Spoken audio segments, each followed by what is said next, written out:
This is Signal Chefs, and welcome to my kitchen in Casa Cofino. Today, I'm going to show you how to make Felipe's salsa.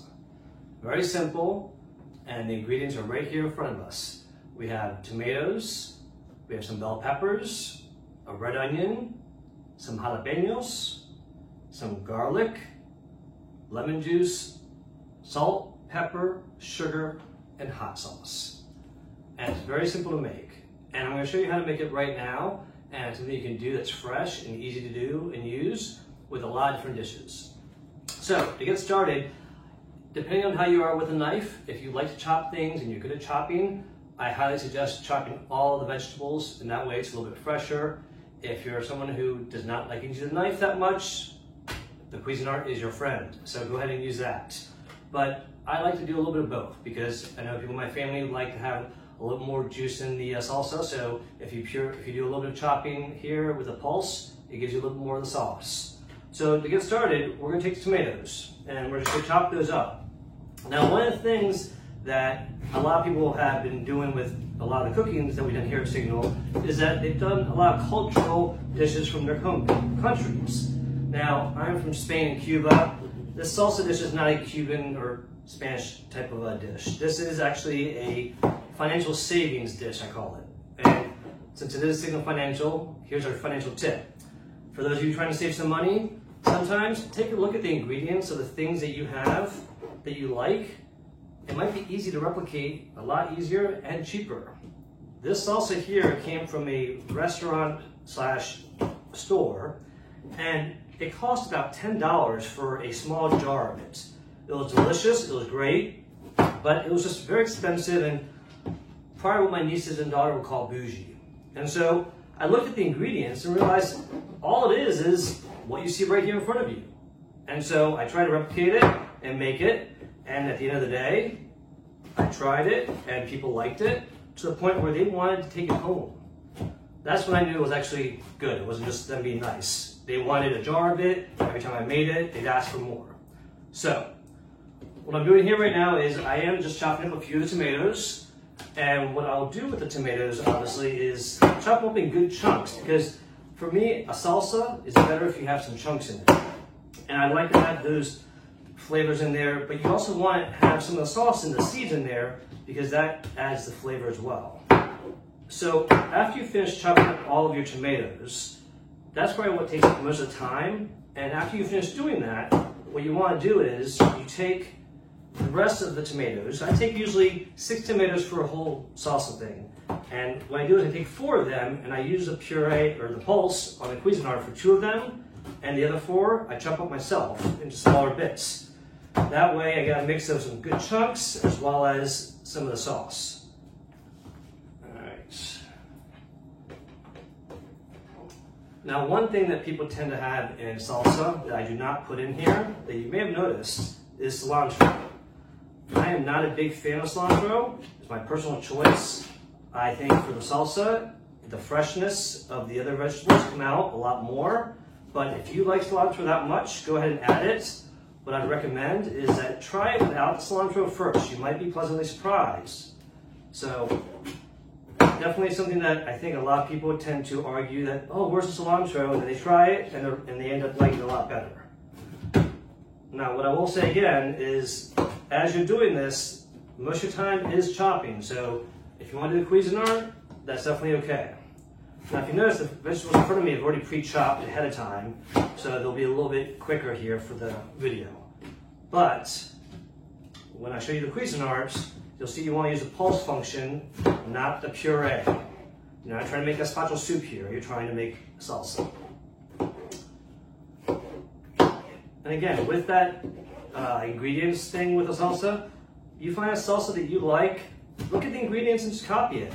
It's a fun thing to do. Again, it saves you $10 versus what this costs here, and you can make 10 jars of it. All right, so I'm done chopping up the tomatoes, and now I have some good chunky base here. Now what I'm going to do is I'm going to take the Cuisinart, and I'm going to add the rest of the tomatoes here that I have that I already put in some chunks. Okay.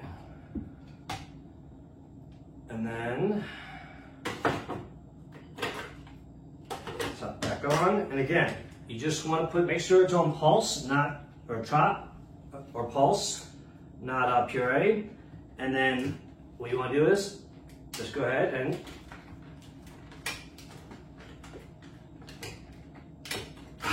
there you go. Slightly, just keep on pulsing lightly. Don't hold it down. Again, you'll puree way too much. Get it to the point where you see no big chunks, and then you want to take it and just dump it in there. Okay? That's really going to give you a nice mix of the puree along with the chunks. Okay? Now, with the rest of the ingredients here, I did chop up some of it already myself. The bell peppers here, I chopped up already. So I'm just going to add those into this dish here. The red onion, key ingredients. Chop that in here. Add that in. Jalapenos, again to your liking. If you want it spicy, leave the seeds in there. Okay, the garlic. Minced garlic is fine. If you have fresh garlic and chop it yourself, I recommend it. I love garlic and I think it's more flavorful that way. So add the garlic. All the measurements are in the recipe that we have attached here. And then, before I add all the rest of the ingredients, I'm going to take a little bit of the bell peppers,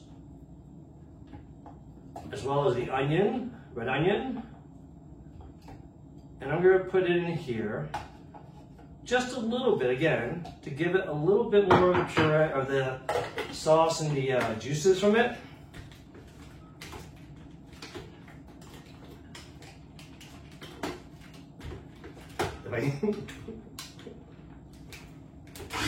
There we go. All right. So again, pulse slightly.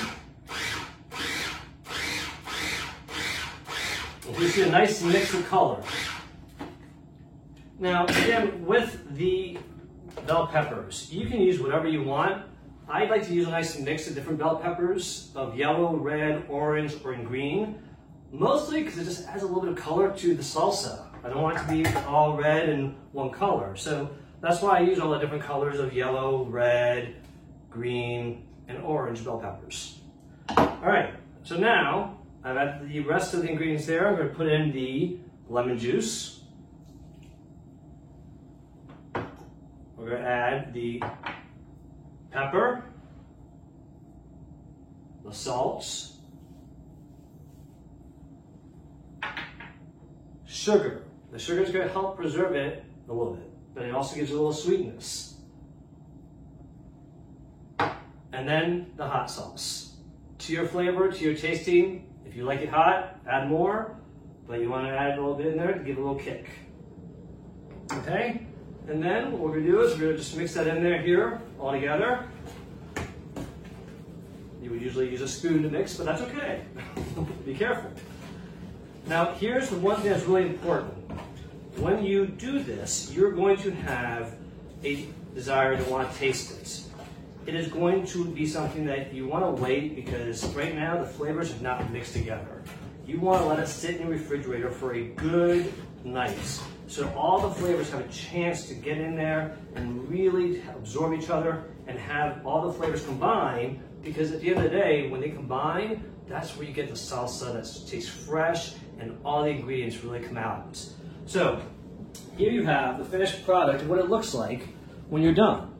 It's a great salsa. You can go ahead and use it for a lot of different things. You can use it with just chips. You can use it with omelets. You can use it with a salad, make it a healthy dressing. So there is Felipe salsa. I hope you enjoy that and have a great day. We'll see you next time.